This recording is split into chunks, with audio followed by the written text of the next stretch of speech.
అందరికీ నమస్కారం అండి. వీడియో నచ్చితే లైక్ చేయండి, షేర్ చేయండి. ఫస్ట్ టైం నా ఛానల్ చూస్తున్నట్లయితే సబ్స్క్రైబ్ చేసుకోండి.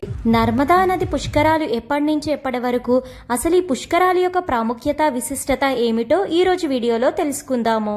పుష్కరాలు వెనుక ఉన్న పురాణ గాథ ఏమిటో ముందుగా తెలుసుకుందాము. పూర్వం తుందిలుడనే ధర్మాత్ముడు ధర్మబద్ధమైన జీవితం గడుపుతూ పరమేశ్వరుడు గురించి తపమాచరించి ఈశ్వరుణ్ణి ప్రత్యక్షం చేసుకున్నాడు. ఈశ్వరుడు తుందిలునితో ఏ వరం కావాలో కోరుకోమని అడిగాడు. తుందిలుడు ఈశ్వరునితో తనకు శాశ్వతంగా ఈశ్వరునిలో స్థానం కావాలి అని కోరుకున్నాడు. ఈశ్వరుడు సంతోషించి తన అష్టమూర్తులలో ఒకటైన జలమూర్తిలో అతనికి శాశ్వతంగా స్థానం ఇచ్చాడు. ఈ వరం కారణంగా తుందిలుడు 3.5 కోట్ల పుష్కర తీర్థాలకు అధికారి అయ్యాడు. ఇలా సకల జీవరాశిని పోషించగల శక్తి ఆయనకి మాత్రమే లభించింది. పోషించే శక్తిని సంస్కృతంలో పుష్కరం అంటారు. అలా తుందిలుడు పుష్కరుడయ్యాడు. కొంతకాలం తర్వాత సృష్టికర్త అయిన బ్రహ్మదేవునికి సృష్టి చేయవలసిన అవసరం ఏర్పడినప్పుడు జలంతో అవసరం ఏర్పడి జలం కోసం ఈశ్వరుడు గురించి తపమాచరించి ఈశ్వరుణ్ణి ప్రత్యక్షం చేసుకొని జల సామ్రాజ్యానికి చక్రవర్తి అయిన పుష్కరుని తనకి ఇవ్వమని కోరాడు. ఈశ్వరుడు అందుకు అంగీకారం తెలపగానే పుష్కరుడు బ్రహ్మదేవుని కమండలంలోకి ప్రవేశించాడు. బ్రహ్మకార్యం పూర్తయిన తర్వాత ప్రాణులను బ్రతికించే ధర్మము నెరవేర్చడానికి బృహస్పతి ప్రాణులకు జీవాధారమైన జలం కావాలని బ్రహ్మదేవుణ్ణి ప్రార్థించాడు.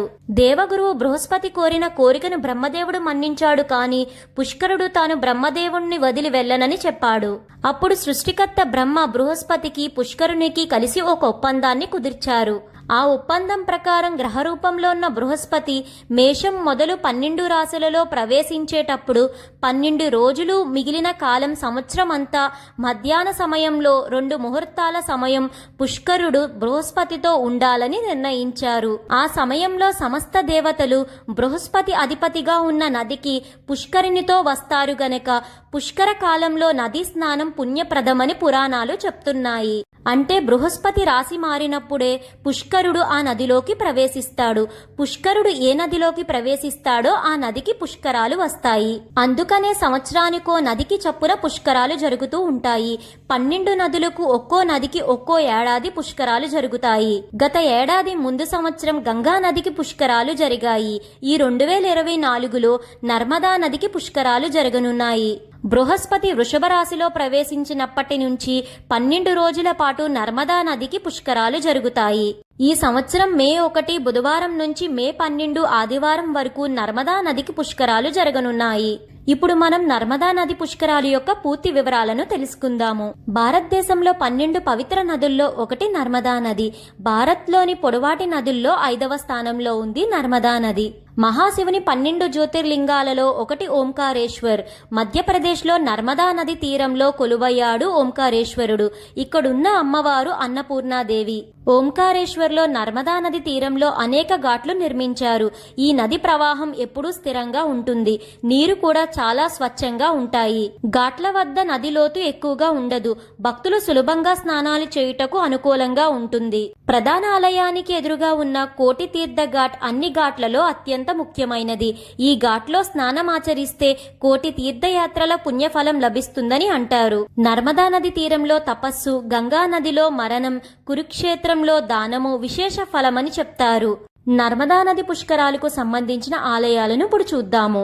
అమర్కంటక్ ఆలయం, ఓంకారేశ్వర్ ఆలయం, చౌసత్ యోగిని ఆలయం, చౌబీస్ అవతార్ ఆలయం, మహేశ్వర్ ఆలయం, నెమవర్ సిద్ధేశ్వర్ మందిర్ మరియు భోజ్పూర్ శివాలయం చాలా పురాతనమైనవి మరియు ప్రసిద్ధమైనవి. ఈ నర్మదా నది ఘాట్ల విషయానికి వస్తే చక్రతీర్థ్ ఘాట్, గౌముఖ్ ఘాట్, బైరోన్ ఘాట్, కేవల్ రామ్ ఘాట్, నగర్ ఘాట్, బ్రహ్మపురి ఘాట్, సంగం ఘాట్, అభయ్ ఘాట్, కోటి తీర్థ ఘాట్. ఈ ఘాట్ల అన్నిటిలో ముఖ్యమైనది కోటి తీర్థ ఘాట్ గా భావిస్తారు. ఈ పుష్కర సమయంలో నదీ స్నానం, దానం, పిండ ప్రదానం ముఖ్యమైనవి.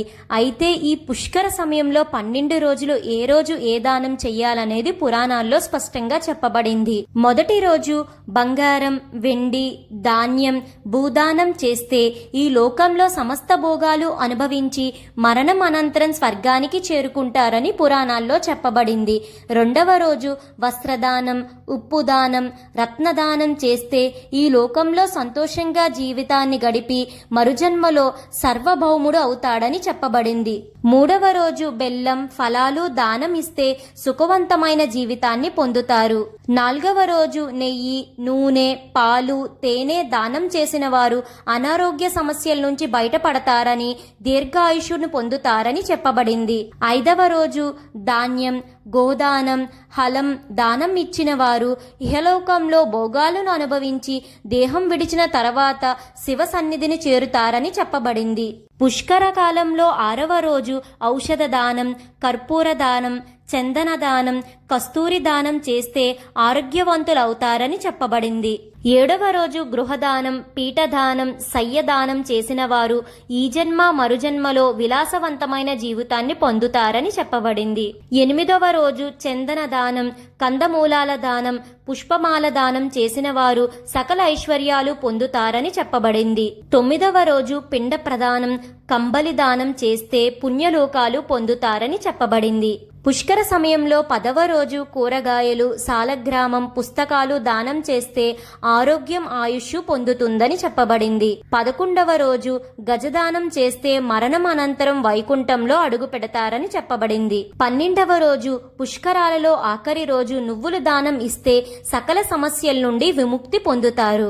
నర్మదా నది పుష్కరాలకి వెళ్లాలనుకున్న వాళ్లు మధ్యప్రదేశ్ రాష్ట్రంలోని ఉజ్జయిని మహాక్షేత్రముకు వెళ్లి అక్కడ మహాకాళేశ్వర జ్యోతిర్లింగ దర్శనము మహాకాళి శక్తిపీఠమును ఇతర దర్శనీయ ప్రదేశాలను వీక్షించి ఇక్కడ నుంచి అమరేశ్వర క్షేత్రముకు చేరుకొని ఓంకారేశ్వరుణ్ణి అమరేశ్వరుణ్ణి సేవించుకొని నర్మదా నది పుష్కరాలు స్నానం ఆచరించవచ్చు. ఈ వీడియో మీకు ఎంతగానో ఉపయోగపడుతుందని అనుకుంటున్నాను. మీ సపోర్ట్ కోసం ఈ వీడియోని లైక్ చేసి షేర్ చేయండి. Yeah.